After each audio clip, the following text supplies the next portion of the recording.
Antes de que me olvide. Y ese es Ramblay.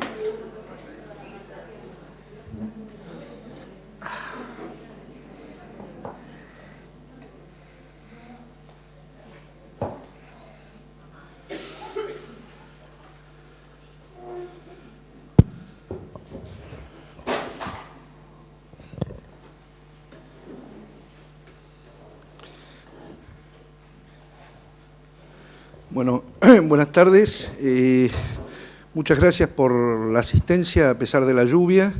Es otra reunión más del Club de Traductores Literarios de Buenos Aires. Nosotros nos reunimos 2 veces por mes acá en el Centro Cultural de España para discutir con invitados distintos problemas, a veces de naturaleza técnica, a veces de naturaleza administrativa, porque hablamos también sobre el tema de derechos y todas las cuestiones vinculadas a lo que hace nuestro trabajo como traductores. Les comento 2 o 3 cosas antes de comenzar. En primer lugar, el 29 de este mes tenemos la segunda mesa del mes, en este caso va a ser con Pablo Ingber. Pablo Ingber es traductor fundamentalmente del inglés, acaba de publicar en Losada una versión nueva y argentina de Hojas de hierba de Whitman, pero también tradujo a Shakespeare, también tradujo a Stevenson, a Conrad, etc. La charla de él va a ser sobre poéticas de la traducción y traducción de las poéticas. Luego, el 12 de septiembre, tenemos una visita internacional, viene Richard Wynne. Richard Wynne es un narrador y poeta galés, que es traductor de literatura argentina, además, y que viene al FILBA, al Festival Internacional de Literatura de Buenos Aires. Así que vamos a aprovechar su estancia acá justamente para que nos dé una charla sobre su trabajo en Gales. Él enseña en la Universidad de Cardiff. Y aparte también para que haga una lectura bilingüe de algunos de sus textos. Y finalmente, el 26 de septiembre está Florencia Garramuño con nosotros. Florencia, además de ser investigadora del CONICET y de enseñar en la universidad, es también traductora. A ella y a Gonzalo Aguilar debemos una muy buena última versión de Gran Sertão Veredas de un gran escritor brasileño. Bueno, les comento cuál es la tónica, porque veo bastantes caras nuevas. Normalmente nosotros tenemos todos los meses invitados que hablan a lo largo de 10-15 minutos sobre algún tema en particular que nos proponen, y luego esto se transforma en una conversación.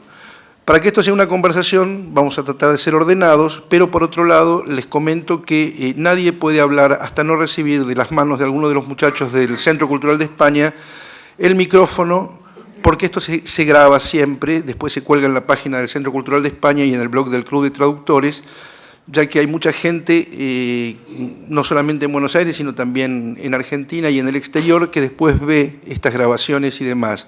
Así que, por favor, no hablen hasta no recibir el micrófono. Si alguien lo hace, la silla va a dar una descarga eléctrica y probablemente... y además también sabemos que a Cristina le gusta ver todo lo que pasa en el club, así que, por favor, y probablemente hoy más que otras veces. Bueno, les digo que es realmente un orgullo para el club. No, por supuesto que no. Es un orgullo para el club tenerla acá a Beatriz el día de hoy. Le agradecemos mucho la visita y al mismo tiempo me parece que es una muy buena oportunidad para poder intercambiar ideas, con lo cual los invito a que una vez terminada su parte, probablemente yo haga algunas preguntas y después paso la palabra a ustedes. Y bueno, estuve pensándolo toda la semana y ahora lo puedo decir. Con nosotros sí, Beatriz.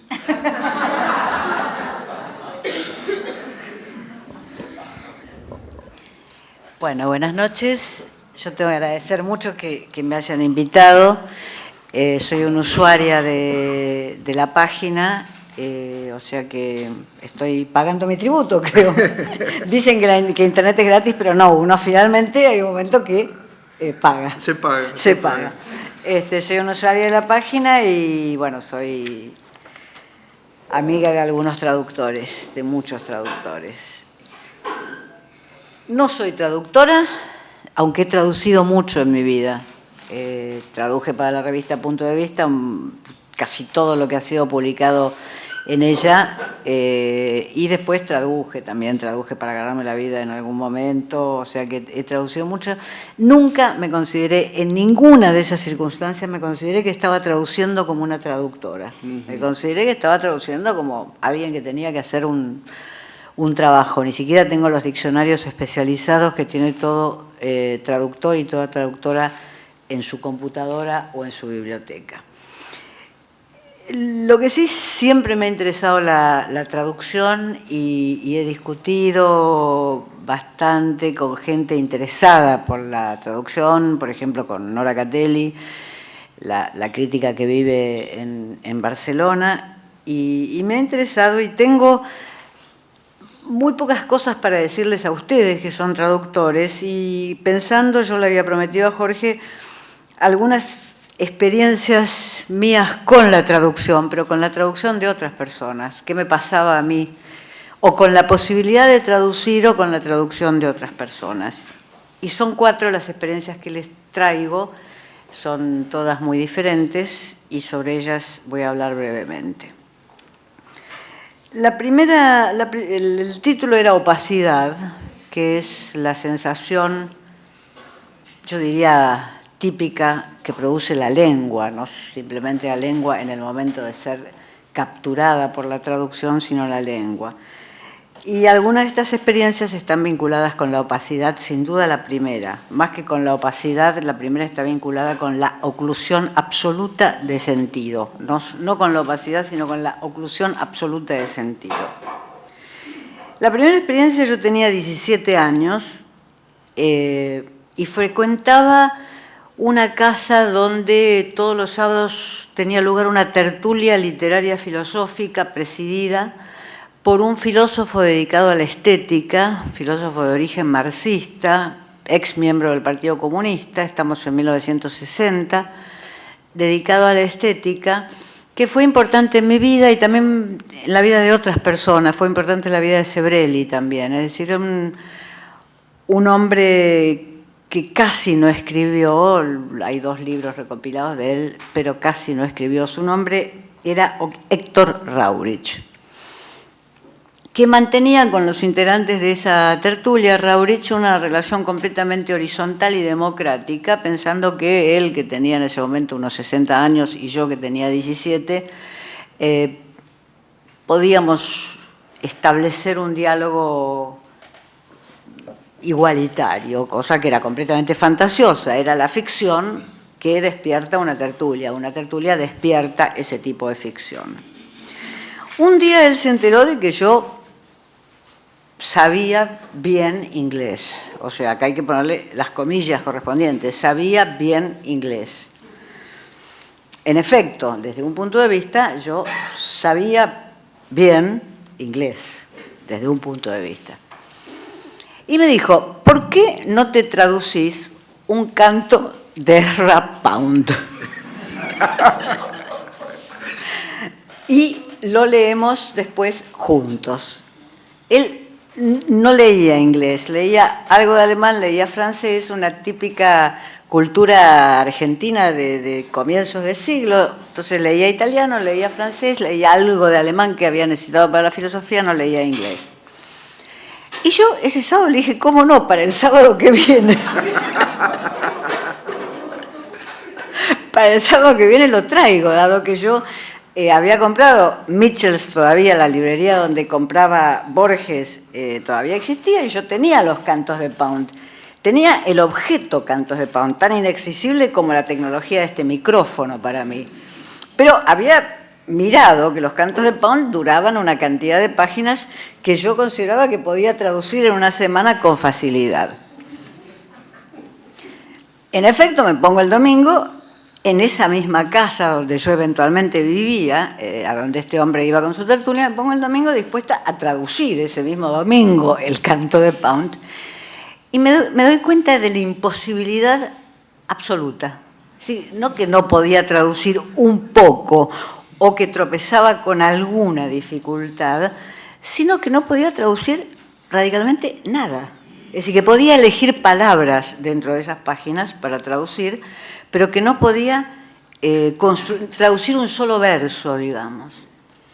Y esta es mi primera experiencia, si uno quiere, con dos cosas. Por un lado, mi primera experiencia seria con la poesía.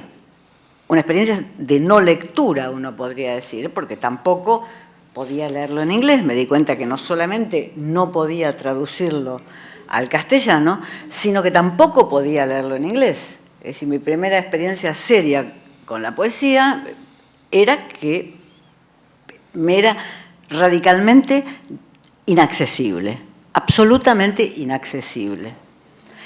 Y la segunda experiencia es la experiencia con la traducción. Yo no había tenido ninguna experiencia de traducción, ni siquiera mental, digamos, porque había aprendido el inglés en una escuela donde nunca habíamos traducido. Habíamos leído novelas, incluso obras de Shakespeare en el secundario, en inglés. Nunca había existido la experiencia de la traducción, que hubiera sido naturalmente imposible para chicas de 12, 13, 14, 15, 16 años. O sea que no sabía lo que era la experiencia de la traducción. Por un lado, no sabía lo que era la experiencia de la poesía de vanguardia, y por otro lado, no había hecho nunca la experiencia de la traducción, porque mi aprendizaje de las lenguas extranjeras no había pasado por la traducción. Ni el inglés ni el francés habían pasado por la traducción, por la equivalencia ni semántica, ni sintáctica, ni constructiva, ni de ningún otro tipo. Esa fue mi primera experiencia. Creo que fue una experiencia completamente reveladora. Uno podría decir reveladora de una enorme ignorancia, sin duda. Fue una experiencia reveladora de una enorme ignorancia, por una parte, y reveladora de que la conciencia de la equivalencia de lenguas en alguien que tenía varias lenguas a su disposición, la conciencia de la equivalencia de lenguas o la conciencia de la desequivalencia de lenguas era un concepto que no le pasaba por la cabeza, directamente. Esta fue mi primera experiencia. Por supuesto, después de ese día no dije que iba a traducir nada en ningún fin de semana, naturalmente. La segunda experiencia viene un poco después, pero se extiende a lo largo de muchas décadas de mi vida. Y es que nunca tuve una buena relación con Dostoyevski. Sabía que era fundamental para la literatura moderna, lo leí, sabía que era fundamental para Roberto Alt, finalmente decía, estoy leyendo más o menos las mismas traducciones, en el caso de las españolas viejas, que leía Roberto Alt, pero mi relación con Dostoyevski fue siempre extraordinariamente distante. Y estoy hablando de décadas, porque mi relación con Dostoyevski fue así hasta hace 5 años, 4 años. En un determinado momento yo empecé a darme cuenta de por qué esa relación era distante, porque esa relación de alguna manera afectaba toda mi relación con la literatura rusa. Y es que no podía imaginar nada. Es decir, eran textos que yo leía en francés, en inglés o en español, y cuyos originales yo no podía imaginar. Mientras que, obviamente, esto me pasa con la literatura húngara, china y japonesa, quiero decir, no, obviamente, pero no me pasa con otras literaturas europeas. Yo empecé a darme cuenta paulatinamente que la idea de imaginar un original, no de conocerlo, sino la idea de decir, esto puede ser así. Pongamos, uno ha leído todo Faulkner, pero hay una novela de Faulkner que no leyó y que un día le cae en las manos en español y la lee en castellano. La lee. Uno imagina el texto. Uno sabe ese texto, sabe, uno no digo que imagina, se puede equivocar en su imaginación, pero uno tiene una configuración atrás que hace que ese texto sea imaginable. Lo mismo que si uno toma, una tragedia de Racine, uno esos alejandrinos de Racine los imagina, aunque no los haya visto nunca escritos en francés, y ha leído otras tragedias de Racine. En el caso de Dostoyevski, que no se planteaba en Tolstoy, esto era para mí un obstáculo.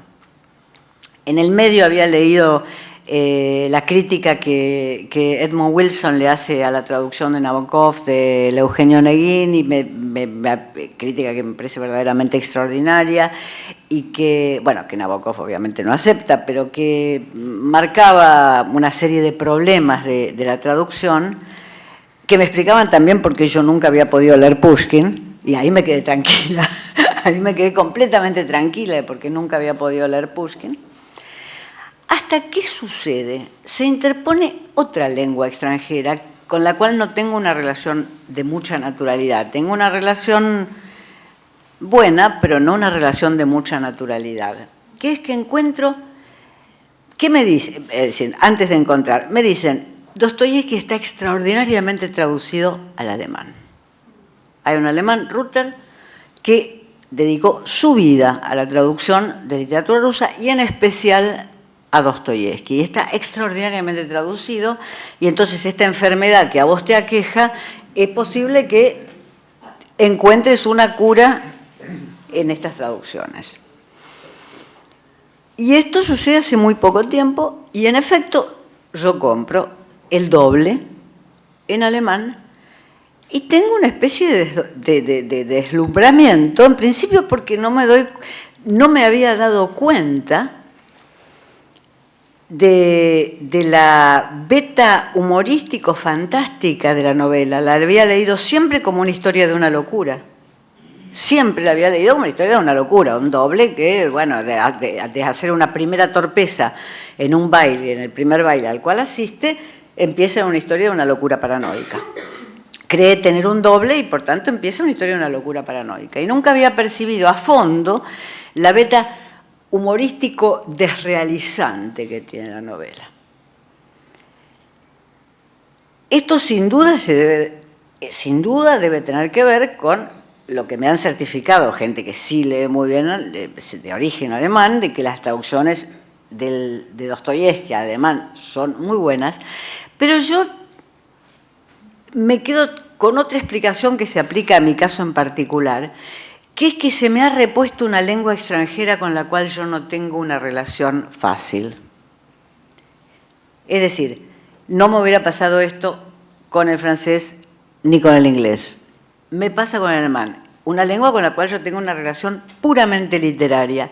Entonces, como el ruso me es inaccesible, el alemán se me convierte en una lengua literaria, no en una lengua natural a mi uso oral, escrito, de lectura, etc.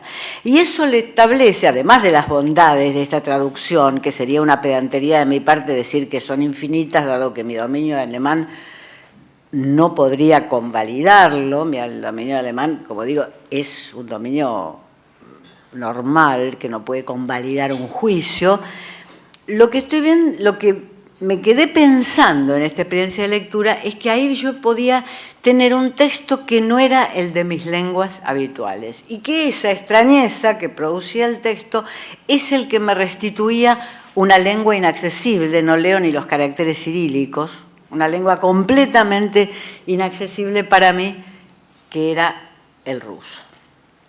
De aquí en más, por supuesto, mi plan de lectura es seguir leyendo Dostoyevski en alemán, pero ya, digamos, para mi jubilación va a ser esto.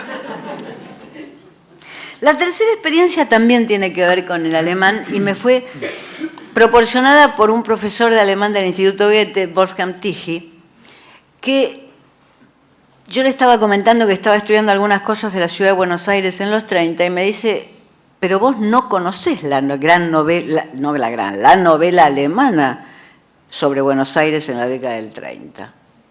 Entonces yo digo, ¿qué novela alemana sobre Buenos Aires en la década del 30? Y Tichy me presta la novela de Paul Sech, Z-E-C-H, que se llama Michael M. Irrt durch Buenos Aires. Título ya arliano desde el comienzo. Y en efecto, este hombre, Paul Sech, es uno de los primeros exiliados del nazismo. En 1923 se toma el barco.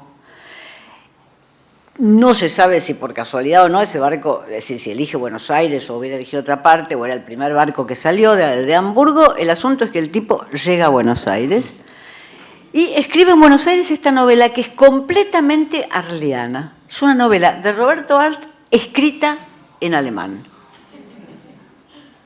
como si hubiera sido un Arlt traducido en ese momento. Y produce, obviamente, a cualquiera que conozca, esto es un efecto, obviamente, para los argentinos, es una novela que en Alemania no tiene mucho sentido ni destino la novela. ¿Está traducida al castellano? No, está editada muy tardíamente en alemán. Es para traducir. Apunten, ¿eh? Es para traducir. Yo tengo fotocopia.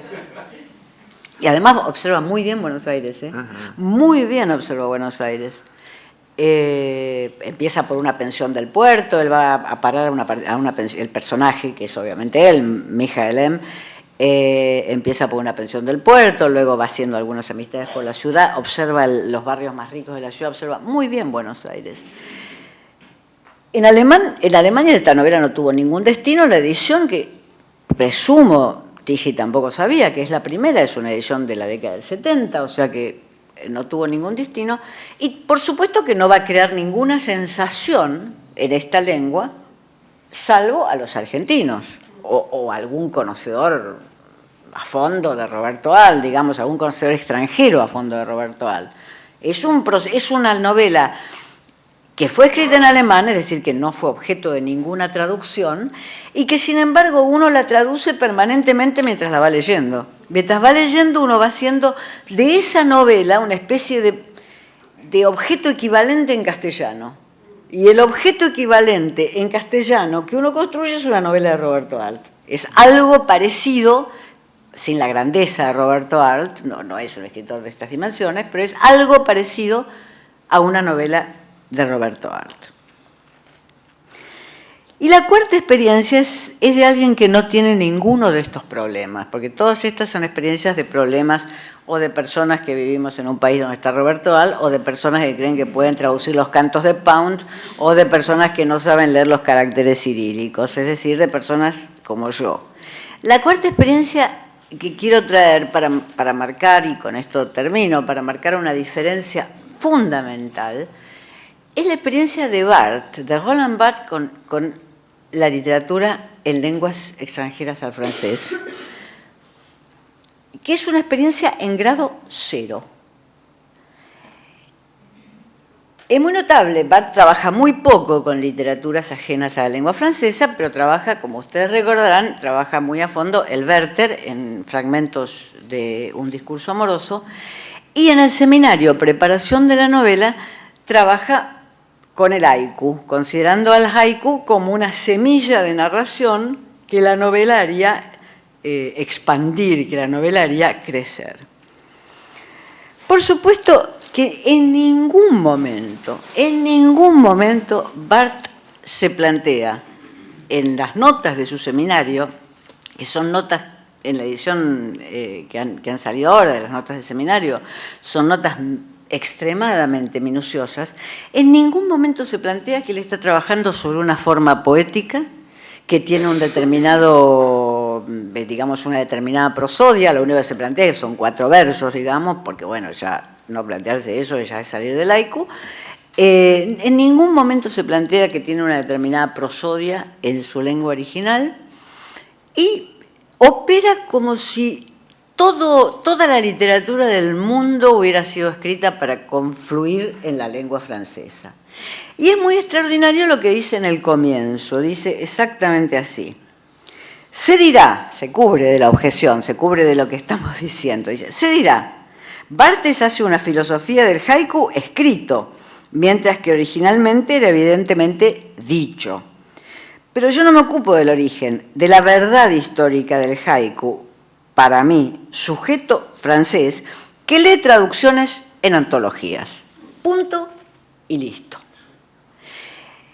Esto es lo que yo me preguntaba, y después no se ocupa nunca más de la cuestión. Él desarrolla las pequeñas, él analiza con la sutileza que lo caracteriza, analiza con una sutileza extraordinaria, y uno queda completamente vencido frente a esa sutileza.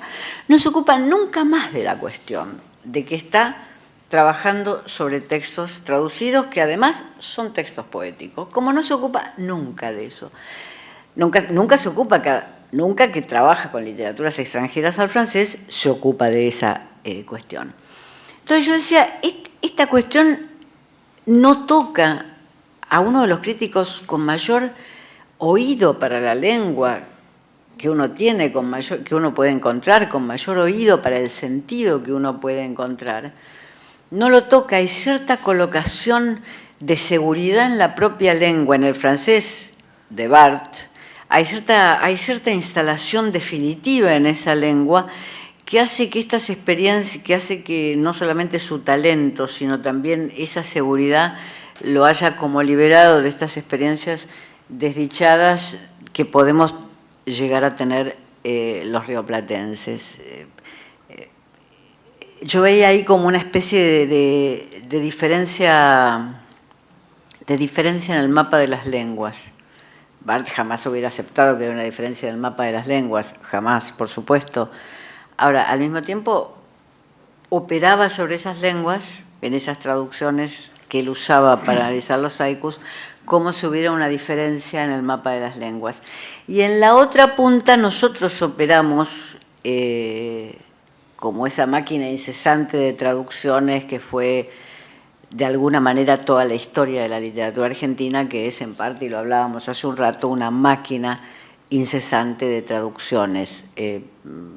Sería interesante, muy interesante en lo que hablábamos recién de, Jorge me decía, los poetas que han traducido, los escritores que han traducido, sería interesante ver si es equivalente eso en la literatura francesa, por ejemplo. No, si hay una cantidad equivalente de los grandes poetas que han traducido, si uno encuentra esa cantidad equivalente en la literatura francesa. Bueno, pero esto no es para envidiarlo a Barthes, ya se sabe que Barthes es Dios para mí, o sea que es simplemente para decir, bueno, esta es una colocación diferente que evita estos episodios de malos entendidos, primer episodio inicial de malentendido que yo tengo a los 17 años y que quizás sea el episodio fundante de mi relación con la literatura. Es decir, que la literatura es un artefacto que no se entiende, no un artefacto que se entiende, que después de muchísimo trabajo uno puede llegar a ver si entiende finalmente algo de ese artefacto, ¿no? Hay algo en lo que decís, hay varias cosas sobre las cuales me gustaría preguntarte y algunas y comentarlas también. Cuando vos estabas hablando a propósito de lo de Barthes, a mí me llamaba la atención porque una de las primeras cosas que uno encuentra cuando visita librerías extranjeras es qué es lo que se tradujo, qué es lo que hay traducido y demás. Bueno, hoy en día los franceses traducen absolutamente de todo, muchísimo más de lo que se traduce en lengua castellana, pero es un fenómeno relativamente reciente. Y de hecho, los baches que los franceses, por ejemplo, tenían hasta la década del 70 no habían traducido ni a Eliot, ni a Pessoa, ni a Pound, para dar un ejemplo. En el caso de los... Ni a Heidegger, que fue primero traducido al castellano que al francés. Claro. Y Freud fue primero, las obras completas, primero fueron traducidas al castellano y al francés, eran muy renuentes hasta la década del 70. Claro. Bueno, el caso de los norteamericanos, eso también es clarísimo. Yo me acuerdo una vez haber visto cuando se publicaron las Iluminaciones en inglés, en el New York Times hacía una reseña dedicada a ese famoso urbanista alemán, el New York Times, y estoy hablando del año 93. En el año 93 se publicaron en inglés las Iluminaciones. ¿Urbanista? Sí, y lo presentaban como un urbanista alemán. O sea, en cierto sentido, por ser el tipo de país que somos, creo que tuvimos suerte en todo lo que está vinculado a la literatura traducida. Y hay otra cosa más que a mí me llamó la atención y sobre lo que me gustaría volver, que es justamente esos originales que uno no puede chequear. Vos dabas el ejemplo del ruso. Bueno, en mi caso particular yo sumaría el alemán. Y mi gran interrogante cuando uno va a leer un libro que está escrito en una de esas lenguas a las cuales no tiene acceso es, bueno, si falta el original, ¿qué es lo que uno puede hacer con eso? En un punto es bastante desesperante y uno resuelve leer, ¿no? Mi sensación es que hay ciertas literaturas que uno resuelve leerlas como si no tuvieran original. Es decir, literatura china, por ejemplo, o literatura japonesa. ¿Cómo la lees? Como si careciera de original. Claro. O como si el original fuera eso que estás leyendo. Claro. ¿Cómo es traducido Lu Xun? Es traducido como un realista ruso de fin de siglo. Es traducido así. Es probable que escriba así. Ahora, ¿cómo es un realista ruso en chino? Claro. Digo, nosotros lo conocemos a Lu Xun, para poner un ejemplo arcaico ya, lo conocemos a través de traducciones de lenguas extranjeras de la Unión Soviética. Sí.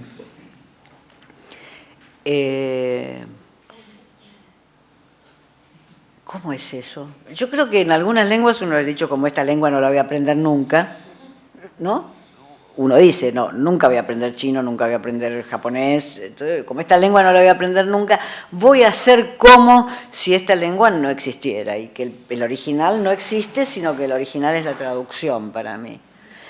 Del ruso es un poco difícil hacer esa operación, porque uno ve películas rusas, sabe decir spasiba. Es un poco difícil decir, voy a hacer la operación de que el ruso no existe. En principio porque ha visto películas rusas, el sonido del ruso lo conoce, quiero decir, lo ha escuchado. Bueno, también veo películas japonesas y de Kurosawa, pero del ruso me resulta más difícil hacer esa operación, quizás por el extremo occidentalismo, ¿no? Pero y quizás por eso vamos a hacer confesiones en público, estamos entre amigos, quizás por eso yo personalmente leo con más desgano las literaturas con las cuales no tengo ninguna relación de imaginación, porque no es el caso de que no puedas leer alemán, vos podés mirar una bilingüe en alemán, perfectamente, vos, ¿sí? Voy a tratar. No, mira. Te prometo que voy a tratar. No, pero perfectamente podés mirar una bilingüe. Sí, no, es cierto, pero digamos, no me da como para juzgar. No, juzgar no, pero porque yo tampoco puedo juzgar la traducción de Dostoyevsky. Lo que dije fue la experiencia que tuve con la lectura. No puedo juzgar la traducción, me guío por lo que me dijeron los alemanes. Yo no podría juzgar la traducción, sería un acto completamente desmesurado para mi conocimiento. Me guío por lo que me dijeron los alemanes, pero vos podés mirar una bilingüe en alemán. Vos sabés lo que...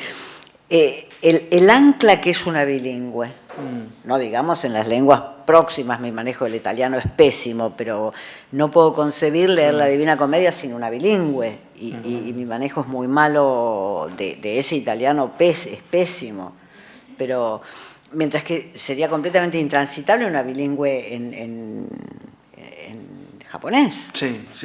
Entonces, mi sensación es que yo voy tomando más distancia de literaturas con las cuales no puedo imaginar eso. Eso es lo que yo decía, la opacidad, ¿no? Con las cuales no puedo imaginar. No se trata de desconfianza por la traducción para nada, sino que se trata de falta de imaginación de lo que hay atrás. ¿Qué operaciones hizo alguien? No. Sí. A propósito de eso mismo, una nueva cuestión. Me acuerdo que en una mesa de traducción donde habíamos estado en Rosario con Elvio Gandolfo y con Miguel Sáenz, el traductor de Berger, el traductor de Günter Grass, Elvio Gandolfo dijo que él durante mucho tiempo admiró el estilo de Berger, hasta que poco a poco empezó a darse cuenta que el estilo de Berger en realidad era el estilo de Sáenz. Entonces, ese es un problema también que se plantea en relación a este tipo de cuestiones. Y lo acerco un poco más a donde quería ir. Hace unos años, en una reunión como esta que hubo en el Centro Cultural Rojas, Griselda Márcico habló sobre la traducción del texto, el traductor, por ejemplo, de Benjamin, y señaló una serie de errores bastante importantes que había cometido Murena al traducirlos. Y señaló también cómo esos errores habían prosperado en el conocimiento de las personas que discutieron sobre ese texto.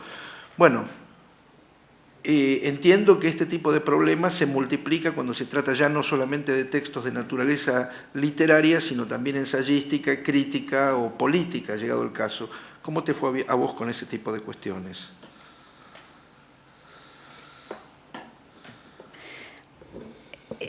A ver, para poner un ejemplo justamente de ese tipo de cuestiones, El Capital de la traducción de Wenceslao Roses, que es una traducción magnífica desde el punto de vista del español. Es decir, los capítulos históricos del Capital tienen colorido, tienen una cosa, no sé si magnífico es el adjetivo, estoy un poco magnificando la magnificidad, pero es una muy buena traducción española. Después sale el Capital en la edición del siglo XXI, que es la edición filológica, en la cual no hay problemas conceptuales, nadie inventa nada, etc. Y es una edición más chata.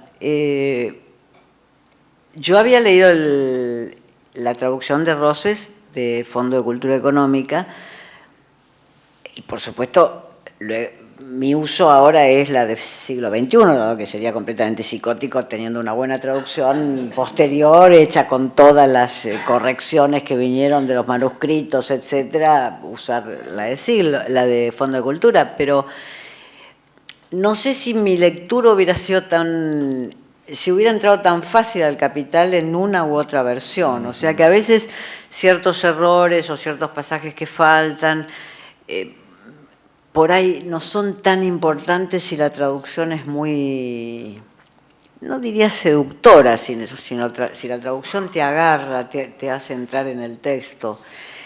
Esta es mi sensación con la del Capital.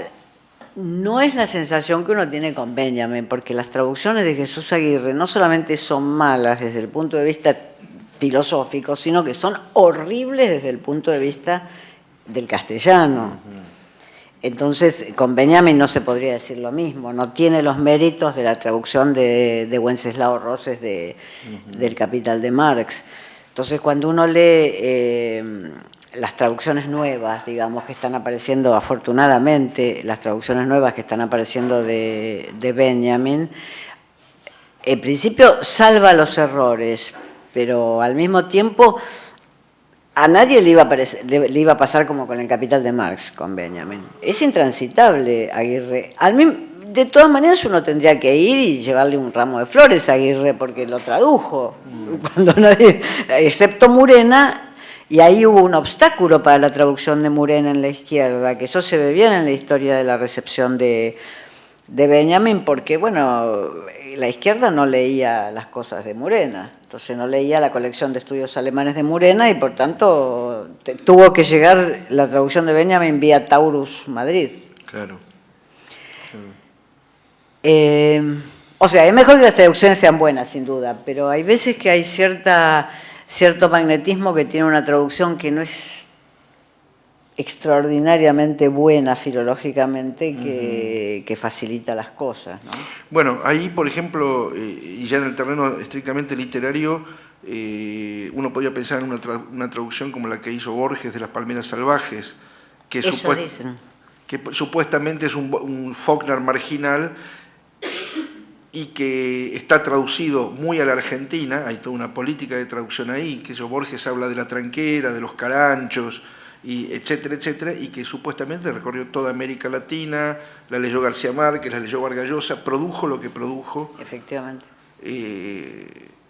Así que bueno, yo tengo una pregunta más, y antes de pasar las cuestiones al público, y es, ¿qué es lo que pasa, qué es lo que te pasa a vos, y es una pregunta de naturaleza personal, cuando te toca leer traducciones hechas en otras variedades del castellano que no sean la argentina, que es un tema bastante polémico en más de una oportunidad?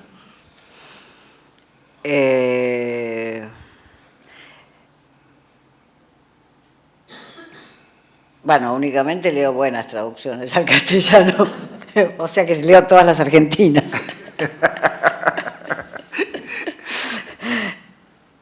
No, esto que no quede grabado porque nos denuncian en la Organización de Estados... Paren las rotativas. Sí, nos denuncian en la Organización de Estados Americanos y en España.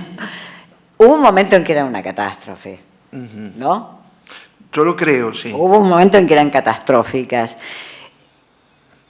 Yo tengo una hipótesis completamente nacionalista sobre la cuestión, que es que el exilio llevó a mucha gente que era traductora acá o que se convirtió en traductora allá, pero que tenía sensibilidad literaria, tipos como Marcelo Cohen, etcétera, que Juana Vignosi, que creo que es una gran traductora. El exilio llevó a mucha gente a España y creo que ahí hubo una buena mezcla, con lo cual...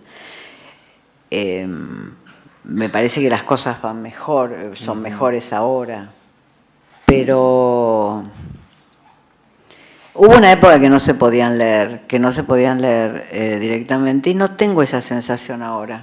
¿Qué es lo que no podías leer en esa época, por ejemplo? El regionalismo lexical era desenfrenado. Era desenfrenado, porque no era un gesto vanguardista el regionalismo lexical o el regionalismo del paradigma verbal, por ejemplo. Un gesto vanguardista es traducir los asesinos, todo voceo, digamos. Eso puede ser un gesto vanguardista, o traducir un cuento de Géminis. Sí, ¿te acordás que los asesinos? Bueno, sí. Eso puede ser un gesto vanguardista. Pero en el caso de las traducciones españolas no eran gestos vanguardistas, había un regionalismo lexical fuertísimo. Había el leísmo era gramaticalmente incorrecto, porque sabemos que es gramaticalmente incorrecto, además de que a los latinoamericanos no nos gusta, ni lo practicamos, no caemos en ese error, no nos gusta, pero era gramaticalmente incorrecto. Pero yo creo que era básicamente un regionalismo lexical que no estaba usado como gesto vanguardista, porque un gesto vanguardista es una traducción, uno puede entenderlo, hay que establecer una lengua de una determinada manera o hay que apropiarse de un género, que fue lo que pasó en la colección negra de Tiempo Contemporáneo, en algunos casos extremando. Hay ahí de todas maneras traducciones de Juana Viñosi, por ejemplo, que son verdaderamente extraordinarias y no tienen ese extremismo, digamos. Creo que lo que más me molestaba a mí era el regionalismo lexical, sí. Pero esto lo sacamos del video. Sí, sí, es un paréntesis, No, ustedes no escucharon nada. Sí, porque además estamos en el Centro Cultural de España. Se la bancan. Antes de pasar la palabra a ustedes para que pregunten o digan lo que quieran, Beatriz me hizo acordar de algo, vamos a pasar un chivo. Acá están Martina y Uwe del SPET, ya que Beatriz habló de Dostoyevsky. ¿Qué día es la reunión y de qué se va a hablar ese día?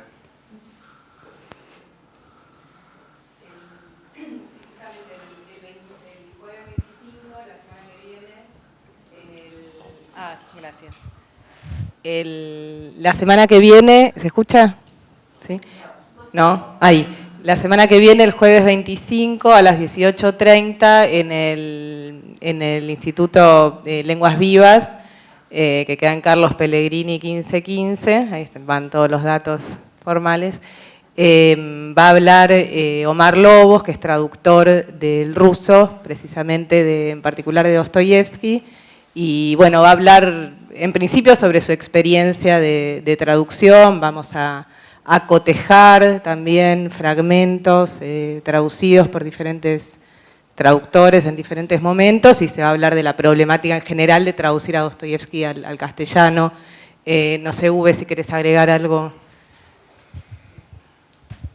Muy brevemente, yo leí que Omar Lobos hizo las primeras traducciones de determinadas obras de Dostoyevsky directamente de ruso al castellano. Acá en Argentina aparentemente se han traducido también de otras traducciones. A lo mejor merece la pena leerlo en castellano también y no solamente en alemán. Pues seguramente va a ser mejor. Si me recomendás bien las traducciones, entonces seguramente va a ser mejor que las lea en alemán. Pero siempre voy a perder ese efecto de que estoy leyendo lengua extranjera.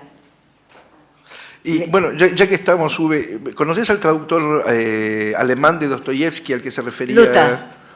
La verdad es que yo leí en alemán cosas de Dostoyevsky, pero no, en este momento todavía no sabía nada de traducciones y no me fijé ni para nada.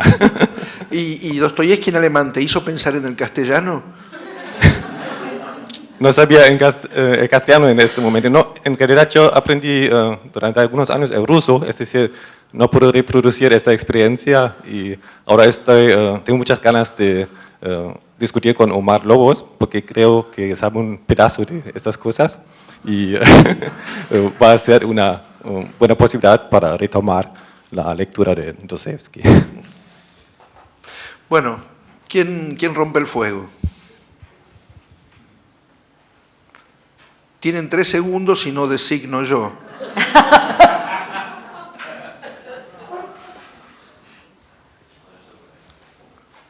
Hay una cierta logística en el traspaso del micrófono, Gracias. así que ustedes Gracias, Beatriz.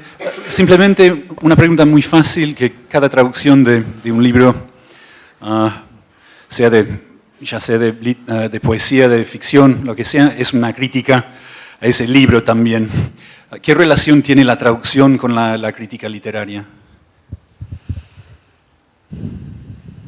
No lo sé, no me lo planteo en ese marco de relación. Para serte sincera, no me lo planteo en ese marco de relación. Debe ser porque yo pienso, como no soy traductora, no pienso para nada los problemas de un traductor. Porque no soy traductora. Si vos me vieras a mí traduciendo, soy de una brutalidad que queda marcada en toda la revista Punto de Vista, la forma en que yo traduzco. Soy de una enorme brutalidad. No me planteo ninguno de los problemas, aún traduciendo ensayo, que eran las cosas fáciles que salían en Punto de Vista, no me planteo ninguno de los problemas que se plantea un traductor. Entonces no puedo saberlo, no puedo establecer las relaciones. Y creo que es posible no saberlo. Es decir, creo que no es necesario saberlo. Otros críticos, si estuviera acá Marieta Gargatall y si estuviera acá Nora Catelli, que se han ocupado de ambas cosas, podrían contestarlo, pero yo la verdad que no podría contestar eso. Es decir, empezaría a hablar de semánticas y de cosas que, si soy honesta, mi experiencia con la traducción es brutal y mi experiencia cuando hago crítica trato que sea lo menos brutal posible. Y mientras que mi experiencia como lectora de traducciones es muy exigente, pero es una experiencia de absoluto disfrute. Mi experiencia de lectora de traducciones. O sea, no he logrado o nunca me he puesto a vincular los tres polos, es decir, la experiencia de una lectora de traducciones que es completamente exigente, pero una vez que encuentra, que se siente bien en la traducción, nunca más se pregunta, salvo para decir qué bueno que le salió, qué bueno que le salió, y sigue sin hacerse ningún problema en ese punto. Es decir, lo que me detienen son las malas traducciones, no las buenas. Por otra parte, dado que leo pocas literaturas, tengo poca experiencia como lectora de traducción. Quiero decir, como leo pocas literaturas nacionales diferentes, mi experiencia como lectora de traducción es escasa. O sea, de repente Jorge me dice, tenés que leer esto, y sale en castellano y yo lo leo en castellano, porque además está muy bien traducido. Keegan, por ejemplo, que la he descubierto en castellano. Pero si no, en general mi experiencia es más escasa como lectora de traducciones, y necesito la traducción en estos casos. Llega los rusos, que no sé ni cómo son los caracteres de su escritura, verdaderamente, no miento. Entonces, tengo una experiencia muy pobre como desmontadora de una traducción. Mientras que como crítica, bueno, trato de tener una experiencia un poco más rica, digamos. Por acá creo que había alguien que...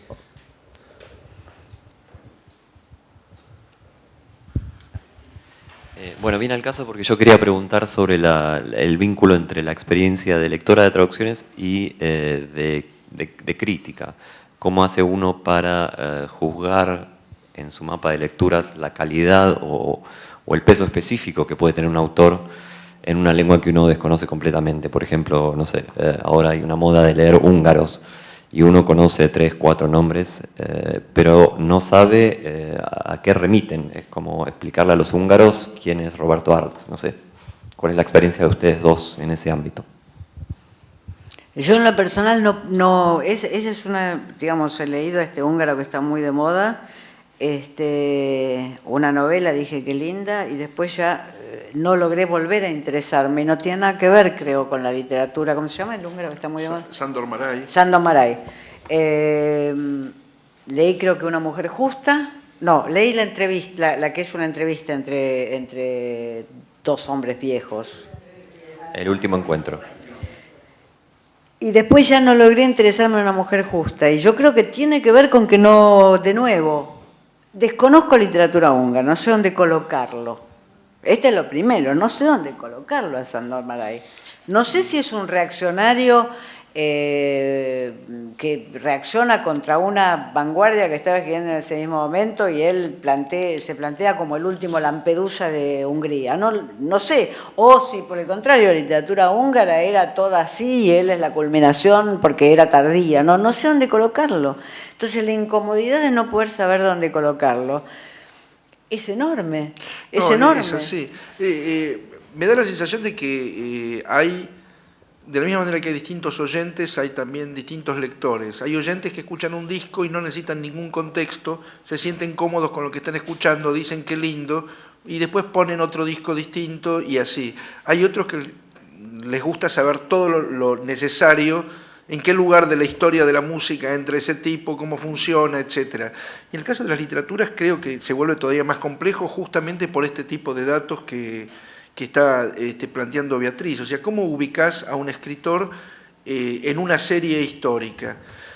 Uno podrá decir, por ahí no es necesario ubicarlos dentro de una serie histórica. Si te tocó ser de aquellos lectores para los cuales no es necesario, fantástico. Si te tocó ser de los otros, sonaste. Sonaste porque además la cuestión de poder juzgar si la traducción está bien también tiene que ver sobre si este tipo, pongamos, ¿es Lampedusa de Hungría? Leo la traducción con una convicción. Si me dicen, no, fíjate que no es el Lampedusa de Hungría, es un tipo que ya vira más a una cosa más, tiene una beta más expresionista que no se está viendo bien en esta traducción. Se ve solo lo nostálgico de un imperio que se deshace, pero tiene otra beta, ¿no ves? Porque es un tipo más posterior este tipo. Entonces, la traducción no está bien. Entonces, si vos no lo ubicás, es muy difícil.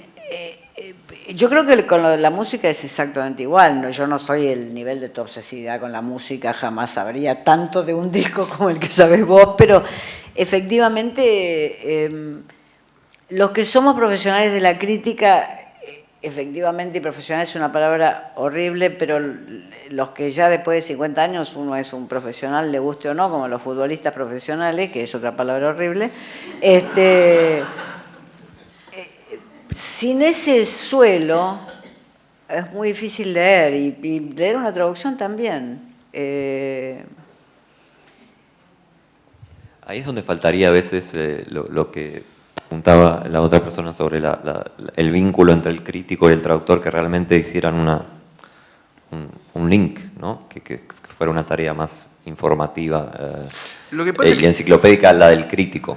Lo que pasa es que hay un problema que tiene que ver también con los usos y costumbres de cada lugar, y en el caso de Argentina, por ejemplo, fíjate que la mayor parte de las veces los traductores son invisibles en los comentarios bibliográficos y solamente son visibles cuando cometieron algún tipo de error que generalmente juzga el que hace la reseña sin tener un original ante sus ojos. Entonces, digamos, la cosa se pone muy chambona. Luego, me parece que también hay otro tipo de problema que tiene que ver con que dentro de la crítica, como dentro de la traducción, como en cualquier otra disciplina humana, hay tendencias, hay escuelas, hay maneras de ver las cosas. Donde más agudo se plantea el problema es en la traducción de poesía, por ejemplo. Hoy en día, o mejor dicho, desde hace ya varios años hay dos escuelas que están peleándose, pero como perro y gato, que son los que señalan que cuando se trata de textos que responden a una forma fija o que responden a una forma prosódica particular, rimada, por ejemplo, con versos de tantas sílabas, tiene que ser traducido de esa forma al castellano. Y otros que piensan que eso no es importante porque la música de un idioma no se puede reproducir en la otro. Si yo dijera la cantidad de páginas que hay en Internet, de peleas y algunos debates de esos que ocurrieron acá dentro del club, Daniel Samoilovich participó fervientemente en uno el anteaño pasado. Bueno, la cuestión es que digamos, eso plantea diferencias muy, muy grandes en la manera en la que uno se acerca a un texto. Y esto mismo no es que ocurra en la Argentina solamente, ocurre en todas partes del mundo. Con lo cual, una traducción que viene guacha de un autor del cual no se tiene ningún tipo de referencia y demás, bueno, Es un artefacto complicado para lidiar. Hay todo para desconfiar de esa traducción. Digo, si uno se pusiera conspirativo. En el caso de Sándor Márai, que me pareció, a mí me gustó la reunión esa, el último encuentro, digo, todo bien, no hay drama, como se suele decir ahora. Pero hay todo para desconfiar de esa traducción, de la producción de ese autor, que terminó creo que suicidándose, porque no tuvo audiencia durante décadas en Estados Unidos, creo que fue. Todo para desconfiar de que no venga con una especie de cepillada magna de la traducción norteamericana, digamos, no digo que esté traducido del inglés, quiero decir que no se haya puesto una especie de matriz de traducción para producir un cierto tipo de literatura de calidad, digamos, que no necesariamente es buena. En el caso de él es buena, pero quiero decir, una literatura fácil, accesible, pero que además sea seria y que haga pensar y que siempre están las grandes cuestiones de la humanidad presentes, y etcétera. Entonces, hay todo para desconfiar de la operación, hay todo para desconfiar de una traducción, porque el húngaro es una de las 2000 lenguas que desconozco. ¿2000 hay sobre la Tierra? Bueno, Yo falté ese día. bueno, creo que hay 2000. El húngaro es una de las 2000 que desconozco de manera más absolutamente radical. Entonces, la inseguridad es muy grande. Y esto sí puede tener que ver con un defecto que llevamos los críticos, que tiene que ver con el primer comentario. El crítico es, por un lado, alguien muy seguro y, por otro lado, alguien muy inseguro. Porque como necesita estar muy seguro de su lectura, es al mismo tiempo alguien que sufre mucho la inseguridad de la lectura. Es decir, que si su lectura no está armada y acompañada y con los aparatos, sufre mucho de esa inseguridad, porque su tarea, se supone, es estar seguro, aún en una lectura completamente abierta y completamente hipotética. Esas hipótesis tienen que estar construidas sobre andamios seguros, ¿no? Entonces, eso es lo que me sucede, con Sándor Márai. Y con algún otro de esos que en oleadas, una vez cada 10 años, aparece un escritor de esos universos que uno no puede, a cuya lengua uno no puede acceder, que además, como son escritores secundarios, uno no conoce ni siquiera mucho la literatura que se ha escrito sobre ellos, la crítica que se ha escrito sobre ellos, entonces no sabe bien qué está leyendo. Y bueno, se me ocurren miles de nombres en los cuales, de la literatura argentina, que no voy a decir, con los cuales se podría crear el mismo malentendido de pensar que uno está leyendo un escritor mayor y no está leyendo un escritor mayor.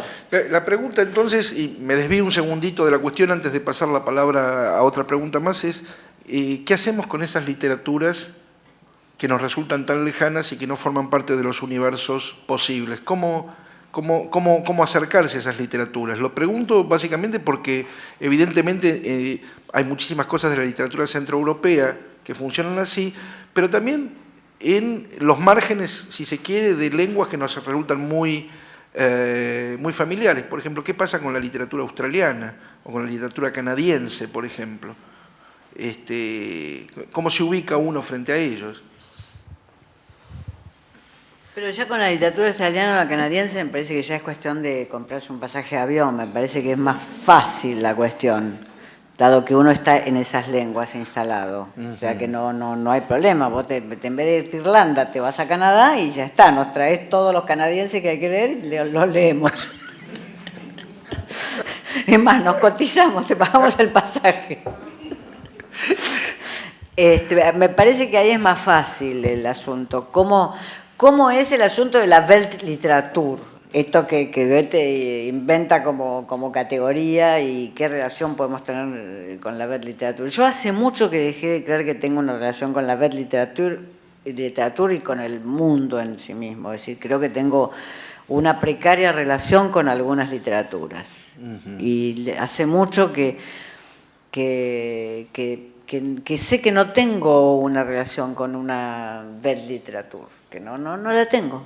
No, y bueno, está mal o no seré una ciudadana del mundo, pero que ya me cuesta mucho relacionarme con literaturas con las cuales me he familiarizado desde los 6 años, es decir, que ya me cuesta mucho relacionarme con la literatura inglesa o la francesa. Sí.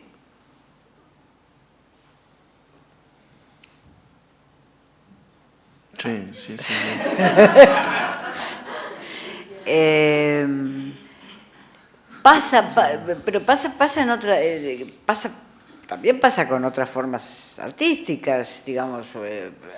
Hay un director de cine tailandés, Apichatpong, que yo siento que me va a interesar muchísimo. Ustedes lo deben haber visto en el Bafisi. Yo siento que me va a interesar muchísimo, pero hay un punto en que no sé si me interesa muchísimo o muy poco, y no puedo decidirlo.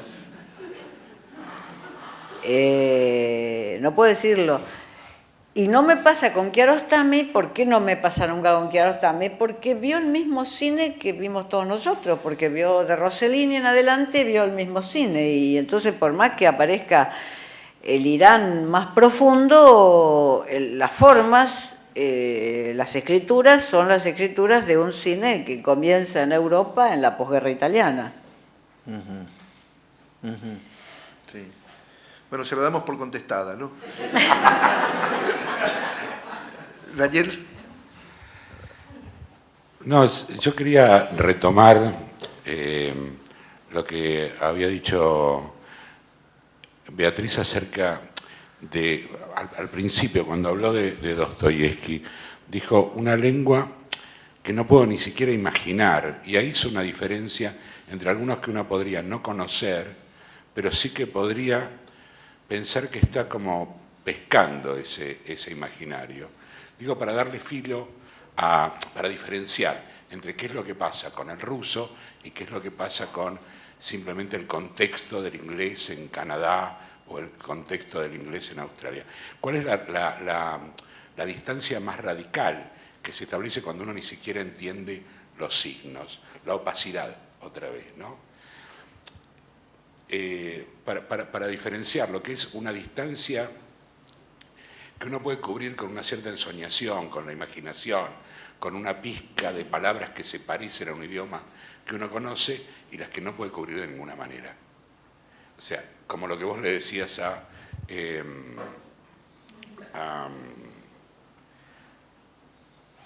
Jorge acerca de que en inglés, finalmente, mal que mal, pescando palabras que son de origen sajón, puede como ubicar algo en el texto.